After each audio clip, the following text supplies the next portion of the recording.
Hace un par de días y hasta el día de hoy estuvimos siendo testigos de algo que es cada vez marcado como más de tendencia, es la palabra que se usa, ¿cierto? Y todos vimos un arco iris por allí en muchos lugares, en muchas marcas, en muchas tiendas. Y quiero empezar mencionando, esto empezó el 28 de junio de 1968, hace poco más de 50 años. El 28 de junio del 68 hubo unos disturbios en un bar en Manhattan. Era uno de los pocos bares que recibían a personas de diferentes preferencias sexuales en ese entonces. Y hubo disturbios, fue un mes donde hubo muchos disturbios, hubo mucha persecución de parte de la policía a homosexuales, lesbianas, personas de transgénero. Y a partir del año siguiente, en la misma fecha, se empezó a hacer una marcha muy conocida, creo que todos hemos visto por ahí, que cada vez está extendiendo. En inglés se le conoce con el nombre de Pride, que significa orgullo lésbico, gay, transexual y bisexual. Y ese arco iris que hemos visto por allí ha sido como que el símbolo. Y mira, yo no quiero ahondar mucho en este tema. Yo quisiera simplemente intentar ir, ¿cuál es la base de todo esto? Mira, y la base de esta filosofía tiene que ver con algo que ha venido a enraizarse en el corazón de nuestra cultura. Y la filosofía que hay detrás es que cada quien tiene el derecho de hacer lo que bien le parece. Si yo no daño a los demás, puedo hacer lo que quiera con mi vida. Y fíjate, esa es una filosofía que está sumamente enraizada en nuestra mentalidad. Tengas la edad que tengas, yo creo que la mayoría de nosotros en el 68, los que estaban en aquel entonces eras un adolescente, quizá un niño, otros no éramos todavía ni proyecto. Pero fíjate, hemos crecido con esta filosofía y esta es la filosofía que hay detrás de todo este movimiento. Cada quien tiene el derecho de hacer lo que se le place su regalada gana. La libertad de elección. Y detrás de esta filosofía hay muchas otras cosas que hoy en día se promueven. Por ejemplo, el aborto se están promoviendo precisamente por la misma filosofía. ¿Cuál es la filosofía? La mujer es dueña de su cuerpo y por lo tanto tiene el derecho de hacer lo que se le antoje con su cuerpo, independientemente de que eso incluya asesinar a un pequeño. Sobre esto también se está luchando por la eutanasia y es exactamente la misma filosofía. Es mi cuerpo y si yo quiero morir bien, como en teoría le llaman, tengo el derecho de hacerlo. Y mira, hermano, la libertad de elección es algo, te repito, que está sumamente enraizado en nuestra cultura. Todos creemos que tenemos el derecho de decidir lo que queremos. Y hace 8 días citaba una canción donde habla exactamente de lo mismo. Yo voy a escoger lo que yo quiera sin importarme si está bien o si está mal. ¿Qué crees? Hoy vamos a hablar precisamente de la libertad de elección. Hace 8 días estábamos estudiando en algunos pasajes bíblicos que la Biblia nos enseña que el hombre está incapacitado para hacer el bien, está incapacitado incluso de buscar a Dios. Lo que vimos también la semana pasada es que esa rebelión merece un castigo justo de parte de Dios. Y básicamente lo que estuvimos viendo hace 8 días es que la voluntad humana está esclavizado por el pecado, por lo que no puede ni quiere elegir a Dios. Y mira, nosotros probablemente, si tú tienes un trasfondo cristiano, hemos crecido con una palabra, un par de palabras muy famosas, el libre albedrío. Libre albedrío no significa otra cosa que libertad de decisión. Es exactamente lo mismo. Y la teoría que hay detrás de esto es que cada humano tiene la libertad de decisión de elegir si seguir a Dios o dejarlo. Y esa es la misma filosofía en la cual están basados todos los movimientos de los cuales estamos hablando y muchos más. Pero mira, en base a lo que tú y yo hablamos hace 8 días, yo espero que haya quedado muy claro. En efecto, el hombre tiene libertad de decisión, pero el hombre por su propia naturaleza caída es incapaz de elegir a Dios. El hombre, debido a su naturaleza caída, es incapaz de elegir a Dios. Y hace 8 días lo ilustrábamos con el ejemplo de un zopilote, al que le decíamos, mira zopilote, ven por favor, queremos que comas fruta, queremos que seas un zopilote doméstico. Y poníamos ese ejemplo, lo ponemos aquí al frente y le pedimos al zopilote que deje de comer carroña, que coma por favor fruta o maicito. El zopilote jamás va a elegir eso. ¿Por qué? ¿Tiene libre decisión? ¿Puede hacerlo? ¿Podría elegirlo? ¿Qué dices? Y veo como que opiniones partidas por acá. Bueno, en teoría tiene la decisión, podría decidir teóricamente, pero su naturaleza no le permite elegirlo. Porque está naturalmente inclinado a comer carroña. Eso es lo que estamos queriendo comunicar. El hombre, la naturaleza humana, el libre albedrío, como nosotros le llamamos, o la libertad de elección, como se le está llamando hoy en día, está inclinada al mal. Por lo tanto, ninguno de nosotros, naturalmente, elegiría buscar a Dios. Eso es lo que citábamos la semana pasada en Romanos 3:10. No hay quien entienda, no hay quien busque a Dios, no hay ni siquiera uno. Y mira, esa es la consecuencia natural. Si no hay quien busque a Dios, ¿cómo es que nosotros estamos acá? Y precisamente de eso vamos a hablar hoy. Precisamente, cuando hablamos de la doctrina de la elección incondicional, me gustaría aclarar un poco las palabras. Cuando hablamos de incondicional, a lo que nos referimos es que Dios elige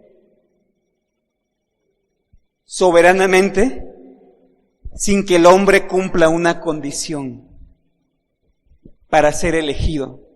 Espero que esto se vaya aclarando un poco, pero déjame repetirte con palabras diferentes. Es decir, si hace 8 días vimos que todos nosotros naturalmente estamos inclinados al mal y que ninguno de nosotros buscó a Dios, y hace 8 días también veíamos que tampoco hay nada agradable en nosotros para Dios, entonces Dios eligió a quienes habían de ser salvos, no porque esas personas tuvieran algo especial, no porque cumplieran un requisito, no porque fueran o más santos o más guapos o que tuvieran algo, no. Dios elige a las personas para salvación simple y sencillamente porque Él quiere elegir.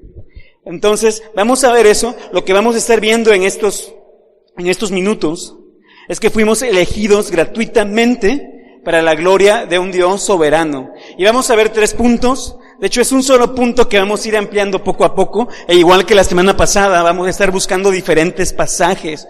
Déjame aclararte algo antes de continuar. No vamos a agotar todas las enseñanzas de esta doctrina, porque sería imposible hacerlo en 40 minutos. Si tú tienes dudas, al final de la reunión podemos hablar contigo, podemos recomendarte unos libros, o podemos platicar más extensamente. Hoy solamente vamos a ver algunas ideas básicas acerca de lo que significa que Dios elige soberanamente a algunas personas para salvación. Y déjame decirte el primer punto. El primer punto es que Dios salva gratuitamente. Vamos a buscar 2 pasajes para eso. El primero es Romanos capítulo 3, versículos 23 al 24. Y ese pasaje lo usamos cotidianamente para anunciar el Evangelio. Es probablemente uno de los pasajes favoritos para anunciar el Evangelio. Es el verso 23. Y probablemente muchos lo sepan de memoria. El pasaje dice así: por cuanto todos pecaron y no alcanzan la gloria de Dios. Esto resume lo que estábamos diciendo. Todos somos pecadores. Ninguno de nosotros puede hacer lo que Dios pide para ser salvo. Todos, sin excepción, somos pecadores. Pero el pasaje sigue diciendo en el verso siguiente, el verso 24, siendo justificados. Es decir, esta es la obra que hace Dios por medio de Cristo. Cristo murió para que Él pudiera declararnos justos aquellos que creemos en Él. Pero el énfasis en el que quiero caer es siendo justificados, ¿cómo? Gratuitamente. Quisiera detenerme aquí. Hermano, ¿qué significa esa palabra? Siendo justificados gratuitamente.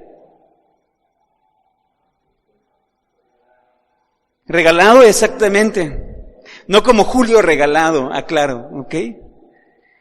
Porque alguien tuvo que pagar para que eso fuera gratis.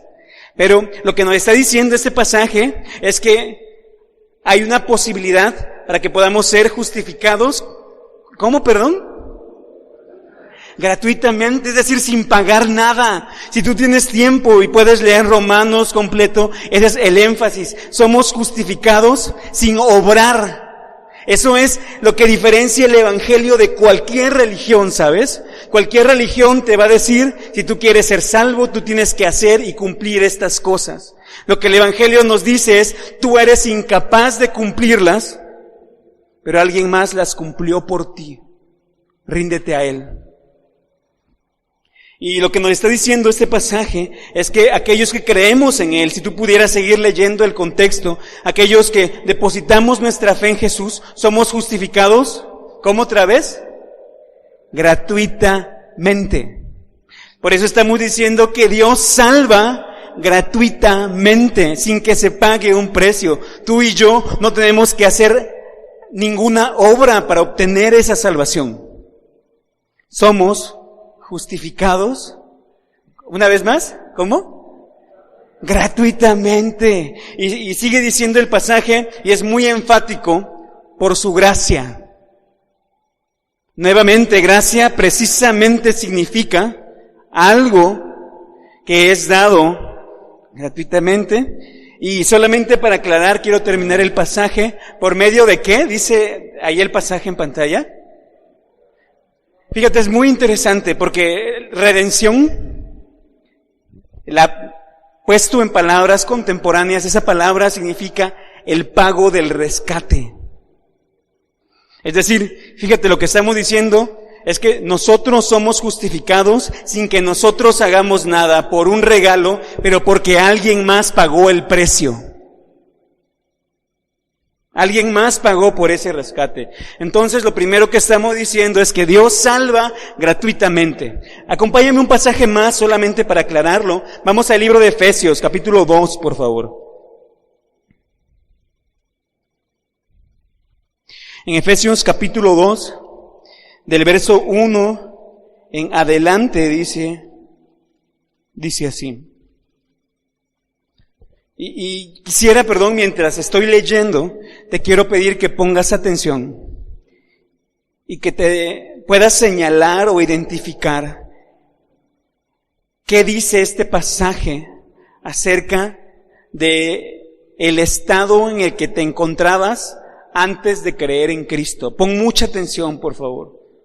Te repito, podríamos hacer una predicación de cada uno de estos tópicos, pero pon atención qué dice el pasaje acerca de cómo vivíamos antes de conocer a Cristo. Fíjate, dice así: y Él os dio vida a vosotros, que estabais muertos en vuestros delitos y pecados. Es lo primero, estabais muertos, en los cuales anduvisteis en otro tiempo, según la corriente de este mundo, conforme al príncipe de la potestad del aire, el espíritu que ahora opera en los hijos de desobediencia, entre los cuales también todos nosotros vivíamos en las pasiones de nuestra carne, satisfaciendo los deseos de la carne y de la mente, y éramos, por naturaleza, hijos de ira, lo mismo que los demás. Mira todo lo que dice de aquellos que viven sin Cristo, lo que dice de ti y de mí cuando estábamos sin Cristo. Dice que estábamos muertos, que seguíamos la corriente del mundo, que estábamos bajo la influencia de Satanás, que vivíamos en nuestras pasiones y que éramos hijos de ira. No sé si tú puedes darte cuenta de cuán terrible es esto. Es un estado absoluto de muerte. Cuando el pasaje dice hijos de ira, se está refiriendo a que merecíamos toda la ira de Dios. Pero mira cómo empieza el verso 4. Pero Dios.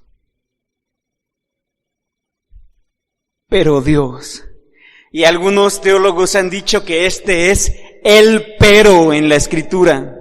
Porque primero nos presenta nuestro estado muerto, caído, merecedor del castigo de parte de Dios. Pero este pero cambió la historia.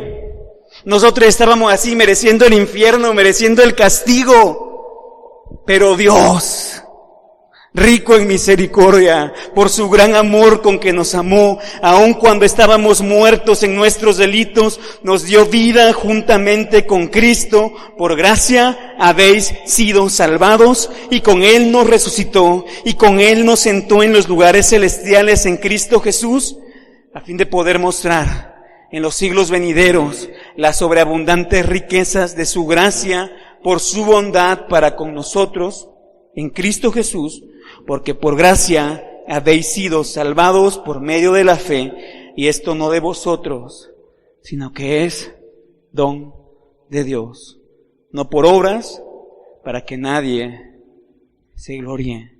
Y mira, quiero hacer mucho énfasis en el versículo 8, que dice, porque por gracia habéis sido salvados. Por gracia fuimos salvados.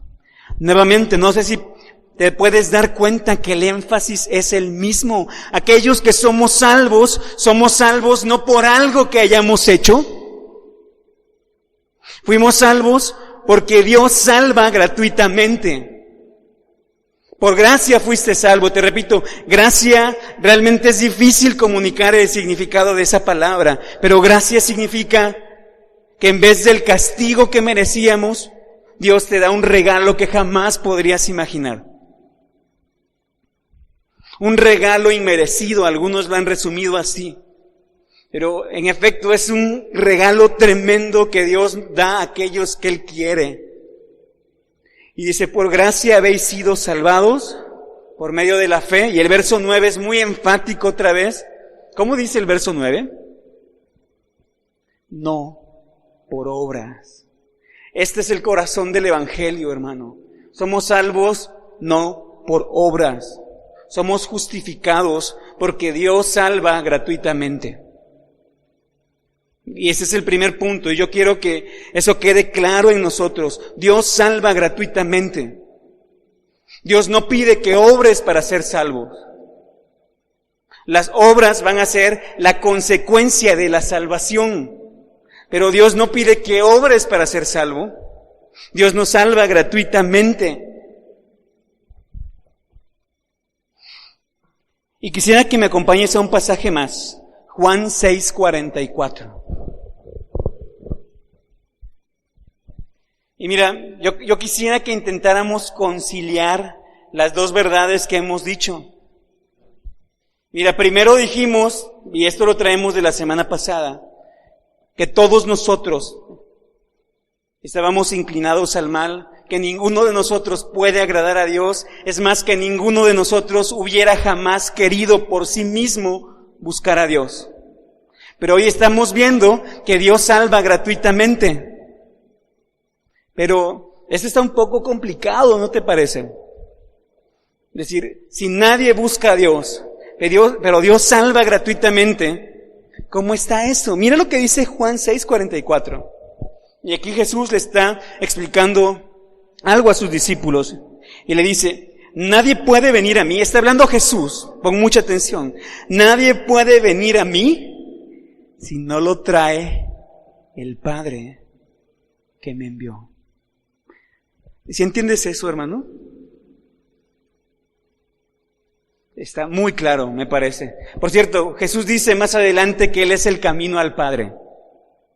Pero en este punto Jesús dice, pero nadie puede venir a mí, nadie puede venir al camino si antes el Padre no lo atrae hacia mí. Y esto nos va a llevar al segundo punto. El segundo punto que vamos a ver es que Dios salva gratuitamente a quien Él quiere salvar. Y mira, y podríamos citar cientos de pasajes a lo largo de toda la Escritura. Podríamos citar cientos de pasajes con cientos de ejemplos de cómo Dios elige a algunos y los llama. Por ejemplo, en Deuteronomio capítulo 7, en los versículos del 6 al 9, el Señor le dice al pueblo de Israel, primero les dice, ustedes son mi pueblo escogido. Pero después en el verso 7 le dice, pero no se les vaya a subir. Dice, el Señor no puso su amor en vosotros, ni os escogió por ser vosotros un pueblo más numeroso que otro, pues erais el más pequeño. Fíjate, lo que Dios le dice a Israel es, yo los escogí a ustedes, pero no porque tuvieran algo especial. Yo los escogí a ustedes porque yo quise escogerlos, porque quise ser fiel. Y ese es solamente un ejemplo. Mira, por ejemplo, lo que le dice Jesús a los discípulos en Juan 15:16. Mira, Jesús le dice a los discípulos, ustedes no me escogieron a mí, sino que yo los escogí a ustedes y los designé para que vayan y den fruto y que vuestro fruto permanezca. No sé si te das cuenta qué claro es Jesús acá. Ahí tenías a los 12 y le dice, hey, calma, ustedes no me escogieron, ustedes no me escogieron a mí, yo fui el que los escogí. Y eso se aplica también a nosotros. Pero quisiera, hermano, que vayamos a otro pasaje más, en Romanos capítulo 8, versículos del 28 en adelante.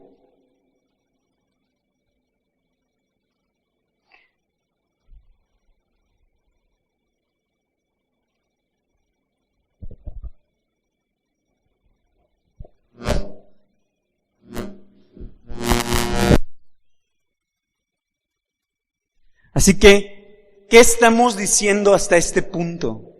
Lo que estamos diciendo es que la elección humana, el hombre naturalmente jamás escogería a Dios, pero Dios salva gratuitamente a quien Él quiere salvar. Acompáñame, estamos en Romanos 8, y sabes lo interesante de este pasaje, es que los versículos 28 y 31 son como que versículos favoritos de la iglesia. Mira, déjame leerte. Y este pasaje, el 28, se cita en miles de ocasiones. Es más, cuando tú tengas un problema, alguien te lo va a mandar por mensaje. Estoy casi seguro, eso se espera, ¿sabes?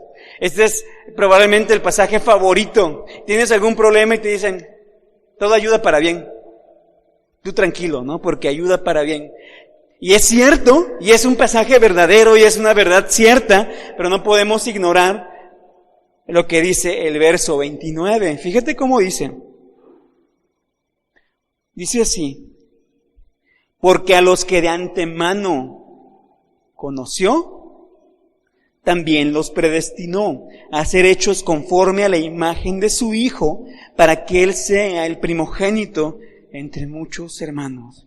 Y a los que predestinó, a esos también llamó, y a los que llamó, a esos también justificó, y a los que justificó, a esos también glorificó. Déjame explicarlo un poco. Lo que nos está diciendo este pasaje es que antes de que todo existiera, por eso dice a los que de antemano conoció, Dios ya te conocía. A ti y a mí. Déjame recordarte esto, tú y yo jamás hubiéramos escogido a Dios, pero Dios nos conocía. De antemano, y vamos a ver un pasaje en Efesios donde es más claro y nos dice antes de la fundación del mundo, antes de que cualquier átomo siquiera empezara a existir, Dios nos conocía, Dios conocía a sus hijos. Y dice, a los que de antemano conoció, ¿también los qué? ¿Eso qué significa? Definió de antemano su destino. Es decir, dicho de otra manera, Dios primero te conoce y después, sabiendo que tú y yo nunca le habríamos de elegir, sabiendo que tú y yo siempre hubiéramos preferido el pecado y la muerte, Dios nos elige para ser salvos. A los que de antemano conoció, también los predestinó. Lo que sigue del versículo es muy importante porque nos predestinó no solamente para venir a la iglesia, sino para ser hechos conforme a la imagen de su Hijo, para imitar su carácter. Eso es muy importante y vamos a hacer énfasis en ello después. Pero mire cómo dice el verso 30. Y a los que predestinó, a ver, vamos a hacer una pausa acá. Y a mí me gusta aclarar esto un poco. ¿Cuándo nos conoció cronológicamente, según el pasaje? ¿Eso es pasado, presente o futuro? ¿Cómo? Eso es pasado exactamente. ¿Y cuándo nos predestinó? También es pasado. Fue algo que ocurrió, Efesios nos lo va a aclarar antes de la fundación del mundo. Ok, fíjate. Y sigue diciendo el 30. A los que predestinó, a estos también llamó. ¿Cuándo nos llamó, hermano? Eso es nuestro presente, ¿sabes? Él nos llamó durante nuestro tiempo de vida. Cuando alguien vino contigo y te dijo, oye, eres un pecador y necesitas a Cristo. Ahí nos llamó. Cuando tú comprendiste, es cierto, necesito un Salvador. Ese es nuestro presente. Él primero nos conoce, nos predestina, nos llama, pero fíjate lo que sigue diciendo, el verso 30. Y a los que llamó, ¿a esos también qué? Justificó. Eso significa que tú y yo éramos pecadores, tú y yo éramos injustos, pero por medio de la muerte de Cristo y lo que Él hizo en la cruz, ahora Él nos ve justos. ¿Eso cuándo pasó, hermano? ¿Pasado, presente o futuro? Yo creo que eso pasó en el pasado, ¿sabes? Eso pasó en la cruz. Eso pasó cuando Cristo muere. Él muere y lleva ahí nuestra maldad para transferirnos su justicia. Entonces fíjate, nos conoce, nos predestina, nos llama, nos justifica por medio de algo que es pasado de la muerte de Cristo. Y a los que justificó, ¿qué dice? ¿Esos también cómo? Glorificó. ¡Qué precioso! ¿Sabes? Esto nos habla de la redención final.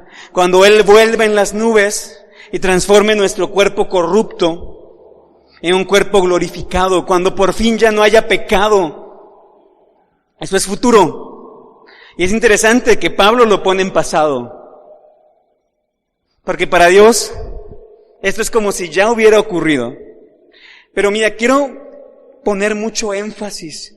Fíjate cómo dice el pasaje, que Dios conoce, y a los mismos que conoce, los predestina, y a los mismos que predestina, fíjate, es interesante que no dice, y algunos de estos que Él predestinó, Él los llamó, ¿no? E incluso es muy claro el pasaje, dice, a los mismos que conoció, a esos mismos predestinó, y a esos mismos llamó. Es decir, a los mismos que Él eligió desde el principio, Él, sin perder a uno solo, Él los conoce, los predestina, los llama, los justifica y los glorifica. Esto está tremendo, hermano. Dios elige a quien quiere salvar. Dios salva gratuitamente a quien Él quiere. Y esto también debe darnos mucha tranquilidad, porque si tú fuiste elegido por Dios, lo que nos está diciendo el pasaje, y oro que pueda ser muy claro y que el Espíritu Santo nos ayude a entender esta verdad. Dios salva gratuitamente a quien Él previamente escogió para ser salvo. Y déjame, podría decirte que yo podría citar muchos más pasajes, muchísimos más. Y el punto de lo que estamos diciendo es que la salvación, como cantábamos hace un momento, no depende de ti. No depende de que tú hayas escogido a Dios, o como se dice popularmente, de que tú hayas aceptado a Cristo. Porque te repito, nosotros naturalmente jamás lo hubiéramos elegido. La salvación depende de que un Dios soberano nos vio en nuestro estado de pecado y quiso salvarnos. Alguien dijo alguna vez, hablando del libre albedrío, te repito, el libre albedrío del hombre está viciado y corrompido. Siempre elegiríamos la muerte. Pero R.C. Sproul, él dijo que en efecto fuimos salvos por el libre albedrío, es decir, por la libertad de elección, pero no tuya, de un Dios soberano.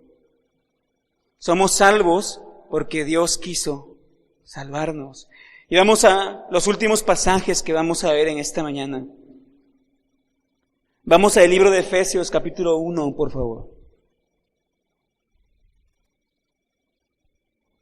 Mira, probablemente podríamos tomar una predicación de cada uno de estos pasajes. Pero mira cómo dice Efesios 1, del 3 en adelante. Bendito sea el Dios y Padre de nuestro Señor Jesucristo, que nos ha bendecido con toda bendición espiritual en los lugares celestiales en Cristo, según nos escogió en Él antes de la fundación del mundo, para que fuéramos santos y sin mancha delante de Él. Es lo mismo que yo te estaba diciendo hace un momento, ¿te das cuenta? Tú y yo no escogimos a Dios. Antes de que el mundo existiera, Dios ya nos había escogido para ser salvos. Y quiero poner una pausa acá. Yo sé que esto puede generar muchas dudas. Y yo sé, mira, te voy a ser muy franco, naturalmente tendemos a rechazar esta doctrina. ¿Sabes por qué? Porque vivimos moldeados por una sociedad que te dice, tú puedes elegir, escoge, tú puedes elegir, puedes hacer lo que tú quieras. Pero la Biblia te dice, sí, tú puedes elegir la muerte. Tú puedes elegir irte al infierno. Felicidades. Es lo que nos dice la Escritura. Y la única manera de ser salvo, según este pasaje, y muchos, cientos, miles de pasajes en la Escritura, es que un Dios soberano, antes de que todo existiera, Él haya escogido para salvación. Y yo sé que esto genera miles de preguntas. Y puede generar muchas dudas. Es más, es parte de mi oración que tú te vayas de aquí con muchas dudas. Y esto puede generar muchísimas dudas. Y podemos preguntarnos entonces, ¿yo soy salvo no porque elegí a Dios? En efecto, tú eres salvo porque Dios te eligió a ti. Muchas veces una de las dudas más frecuentes es, ¿y si Dios no me eligió a mí? Hermano, si tú estás buscando a Dios y estás permaneciendo, es porque Dios te eligió. Y de eso vamos a hablar más adelante en la doctrina de la perseverancia de los santos. Una de las características de los elegidos es que permanecen. Pero esa es probablemente una de las doctrinas, una de las dudas más grandes. ¿Y si Dios no me eligió a mí? Y te voy a ser muy franco. ¿Sabes por qué muchas veces pensamos y tenemos esa duda? ¿Y qué pasa si Dios no me eligió a mí? Porque conoces tu vida. Porque muchas veces sabemos que nuestra vida no ha sido cambiada. Podemos ser hipócritas delante de los demás, pero tú conoces tu propia mentira.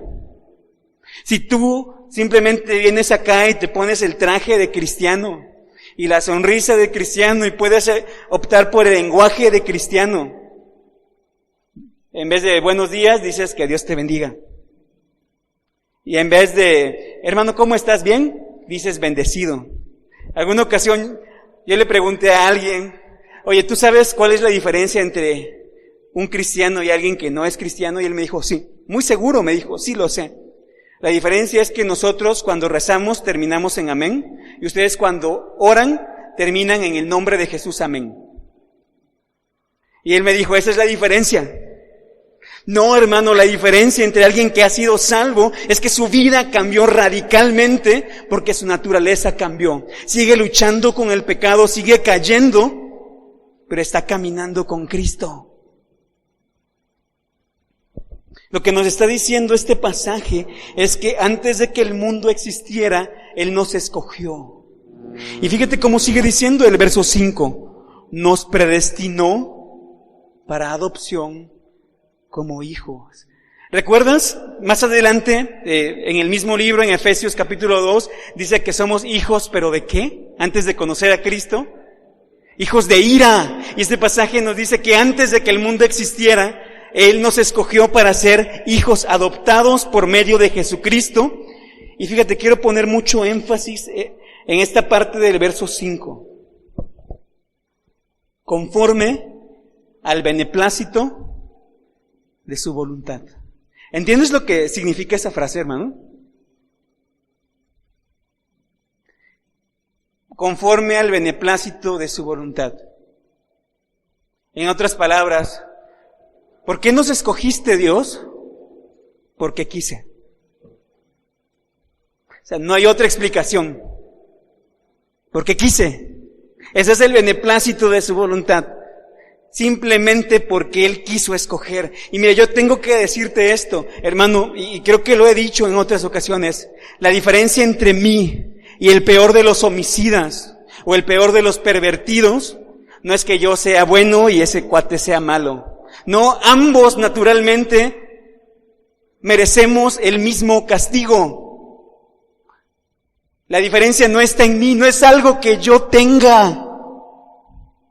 Es que Dios me llamó. Y eso debería quitar cualquier rastro de orgullo. Hermano, tú no eres mejor que nadie por ti mismo. Tú y yo somos pecadores que merecemos el infierno naturalmente. La única diferencia es que un Dios soberano quiso salvarnos. ¿Cómo podríamos juzgar a los demás? ¿Cómo podríamos condenarlos? Hay alguien que ha dicho que esta doctrina de la elección puede volver a los hombres presumidos. Es que yo fui elegido por Dios. No, hermano, la doctrina de la elección bien entendida te debe volver humilde. Yo fui escogido por Dios sin merecerlo. No tenía nada especial en mí, no había nada bueno en mí y aún así Dios quiso salvarme. Y eso debería hacernos ver a nuestra sociedad con otros ojos, ¿sabes? En estos días yo sé que hubo muchos cristianos que estuvieron atacando por Facebook a estos movimientos. Yo sé que es muy tentador agarrar las pancartas y salir a la calle. Se van a ir al infierno. La diferencia entre alguien que estuvo marchando en favor de este movimiento LGTB y yo no radica en mí. No es algo que yo tenga. Es que Él me vio y me alcanzó. Y eso debe hacerme mirar a los que están afuera y amarlos. Y servirlos y buscarlos. Pero mira cómo sigue diciendo el pasaje. Estamos en Efesios capítulo 1, verso 5. Lo voy a volver a leer. Nos predestinó para adopción como hijos para sí, mediante Jesucristo, conforme al beneplácito de su voluntad, para alabanza de la gloria de su gracia. Es decir, ¿cuál fue el propósito de nuestra salvación? Que Él reciba la gloria. Mira, el propósito de que Dios nos salvara en Jesucristo no es hacernos sentir bien. Él nos va a hacer sentir con el mayor gozo que podrías imaginar, por cierto, pero ese no fue el propósito último. El propósito más importante de que Cristo fuera a la cruz no era que hoy tú pudieras vivir en paz y tranquilo. Sí, vas a vivir en paz y tranquilo si tú caminas con Cristo, pero ese no fue el propósito más grande de Dios. El propósito más grande de Dios es que Él recibiera la mayor gloria posible. Entonces, Dios salva gratuitamente a quien Él quiere para su gloria. Y acompáñame, hermano, por favor, vamos a ir al último capítulo, al último pasaje que vamos a ver en esta mañana. Y me refiero a Romanos capítulo 9. Te voy a ser muy franco, estaba dudando si tocar este pasaje, porque aquí podríamos tardarnos horas en Romanos 9, ¿sabes? Y perdóname, no voy a tocar todos los detalles. Mira lo que dice Romanos 9:16. Así que no depende del que quiere ni del que corre, sino de Dios que tiene misericordia. Este pasaje lo que nos está diciendo es que no depende del ser humano ser salvo. Es más, Pablo lo que está diciendo es, vamos a suponer que hubiera un hombre que quisiera ser salvo. Pablo ya nos aclaró que nadie quiere ser salvo por sí mismo. Y pues no depende del hombre, depende de Dios que tiene misericordia. Y voy a seguir avanzando, perdona hermano, voy a brincar unos versos. Vamos al 18. Así que del que quiere tiene misericordia, y al que quiere endurece. Nuevamente, ¿qué significa? Dios salva a quien Él quiere. Dios salva a quien Él quiere. Y este verso 19 es vital para entender esta doctrina. Me dirás entonces, ¿por qué pues todavía reprocha a Dios? Porque ¿quién resiste a su voluntad? Mira, este es uno de los argumentos favoritos. Es decir, si Dios escoge a quien Él quiere, ¿por qué manda al infierno a otros? Si no depende de mí, sino de Él, qué mala onda es Dios. Ese es naturalmente lo que nosotros tendemos a pensar con nuestra mentalidad contemporánea. Pero mira, es algo así. La ilustración es algo así. Todos nosotros estábamos en el caño de porquería que desembocaba en el infierno. Dios no debía salvar a nadie, no tenía por qué hacerlo. Y aún así lo que hizo Dios fue que Él metió las manos y sacó a los que Él quiso. No tenía por qué salvar a nadie. Este mismo pasaje, unos versos antes, dice, Pablo está citando a un profeta donde dice, amé a Jacob y aborrecí a Esaú. Hay una frase que se atribuye a Charles Spurgeon, donde está conversando con otro pastor que dice, es que yo no entiendo por qué la Escritura dice que amó a Jacob. No entiendo por qué. Y supuestamente Charles Spurgeon responde, ay hermano, no, estoy incorrecto. Él lo que dice es, yo no entiendo por qué dice que aborreció a Esaú. Y lo que Charles Spurgeon responde es, ¿sabes qué hermano? Eso es totalmente lógico. ¿Por qué aborrece a Esaú? Lo que no tiene lógica es que haya amado a Jacob. Y eso es lo que no tiene lógica, hermano. No, lo lógico hubiera sido que todos los hombres fuéramos directo al infierno. Eso era lo lógico, lo justo, lo natural. Pero Dios quiso salvar gratuitamente para su gloria. Y mira cómo sigue diciendo el pasaje. Verso 21. ¿O no tiene el alfarero derecho sobre el barro de hacer de la misma masa un vaso para uso honorable y otro para uso ordinario? ¿Y qué si Dios, aunque dispuesto a demostrar su ira y hacer notorio su poder, soportó con mucha paciencia los vasos de ira preparados para destrucción?